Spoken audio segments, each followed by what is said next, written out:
Tervetuloa hoviastrologin vastaanotolle. Renessanssin aikana jokaisella itseään kunnioittavalla aatelisella oli oma hoviastrologinsa. Näin oli myös Kaarle Herttualla, minä, astrologi ja pappi Sigfridus Aronus Forsius. Elokuussa 1599 vierailin Somerolla, jonne saavuimme voitokkaan Marttilan taistelun jälkeen. Minä toimin Kaarle Herttuan hoviastrologina ja sotilaspappina.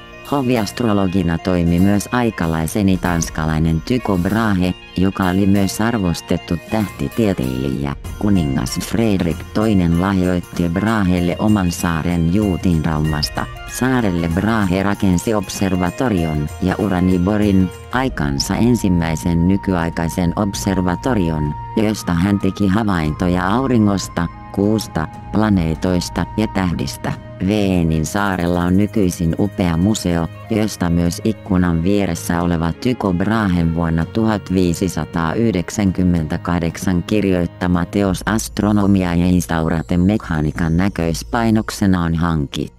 Hoviastrologin vastaanotto on avoinna huvilla härän aukioloaikoina. Voit tilata analyysin kahvilasta. Aikavalmentajana toimii huvilla härän astrologi Maarit Laurento. Tervetuloa huvilla härkään.